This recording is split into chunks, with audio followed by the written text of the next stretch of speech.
नमस्कार, मी बेलगाव येथील शेतकरी आहे, अल्पभूधारक शेतकरी. मी एक जगन रामकिसन राऊत माझं नाव आहे. बेलगावमध्ये गट नंबर 102 मध्ये माझी शेती आहे आणि ही शेती आहे जी तर ही शेती मी दुसऱ्याची बटाईने ठोक्याने अशी केलेली आहे, घरची शेती कमी असल्यामुळं. तर आज पूर्ण परिसरामध्ये एवढा भयंकर पाऊस झालेला आहे. त्या पावसाने सोयाबीनची परिस्थिती बघा कशी झाली. ह्या सोयाबीनला कोंब आलेत. हे बघा, ही सोयाबीन पाठीमागं बघा, पूर्ण सोयाबीनमध्ये पूर्ण तुरीमध्ये ह्या 2 एकरमध्ये एवढं पाणी साचलेलं आहे भयंकर. हे पाणी हे बघा एवढं काही राहिलेलं नाही या सोयाबीनमध्ये. आणि त्याच तुरीची परिस्थिती तशीच व्हायला लागलेली आहे. जसं सोयाबीनचं झाड झालंय तसंच या तुरीची पण परिस्थिती तशीच आहे. सोयाबीनला आणि तुरीला अजिबात मुळी हा विषयच राहिलेला नाही आहे. पूर्ण सोयाबीन तूर वाळून गेलेली आहे.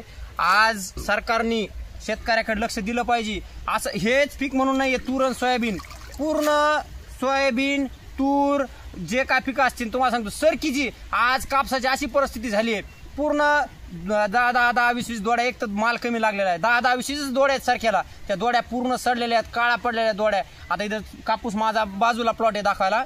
एवढी भयानक परिस्थिती झाली आहे. सरकारने ह्या गोष्टीकडे लक्ष दिलं पाहिजे. आणि कृषी मंत्री दत्ता मामा भरणे यांनी शेतकऱ्याच्या बांधावर जाऊन पाहणी केली पाहिजे. तुमचे जे लोक आहेत कर्मचारी त्यांना प्रत्येक शेतकऱ्याच्या बांधावर पाठवा, ही परिस्थिती दाखवा. आणि मीडियावाल्यांना कृपया हात जोडून विनंती आहे, बघा हे शेतकऱ्यांची दाखवा. तुम्ही हे लोक जे मंत्री लोक आता सभा घ्यायच्या तयारी चालू आहेत यांच्या आरक्षणाच्या मुद्द्यावर. अरे ही शेतकऱ्याची परिस्थिती बघा, लाजा थोडंसं जरशी का परिस्थिती शेतकऱ्याची. तुम्ही शेतकरी नुसतं नावापुरता शेतकरी म्हणतात, जेव्हा गरज पडून तेव्हा शेतकऱ्याला जवळ करतात. पण ही परिस्थिती आज शेतकऱ्याची झाली आहे. शेतकऱ्याला आत्महत्या केल्याशिवाय पर्याय राहिलेला नाहीये. तर सरकारला मायबापला हात जोडून विनंती आहे. हे आज जे ह्या 2 एकर सोयाबीनला माझा पूर्ण 60,000 रुपये खर्च झालेला आहे. लेकरा बाळांना मला 2 मुली आहेत, त्या 2 मुलीच्या तोंडातला घास काढून ह्या मालाला लावलेला आहे, मी खर्च केलेला आहे.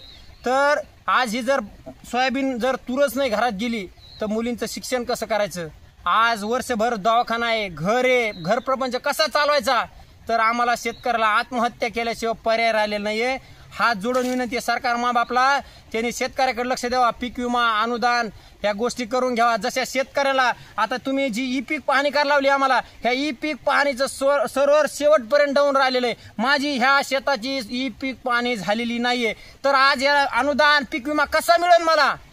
तर सरकारने ह्या गोष्टीकडे न बघता सरसकट अनुदान द्यायला पाहिजे, अशी सरकारला कळकळीची हात जोडून विनंती आहे. दत्ता मामा भरणे कृषी मंत्री, हेच आता ई पीक पाणी झालेलं नाही माझी, कसं करायचं. तुम्ही मानलेले ई पीक पाणी ज्या शेतकऱ्याचे होणार नाही त्या शेतकऱ्यांना अनुदान मदत मिळणार नाहीये. आता तुमचं सर्व्हर डाऊन राहिलं त्याला काय करायचं. तुमचे तलाठी जे तुमचे कर्मचारी असतील त्यांना शेतामध्ये येऊन हे पाणी करायचे सांगा. जे शेतकऱ्यांच्या पीक विमा ई पीक पाणी करायचं राहिले असेल त्यांना.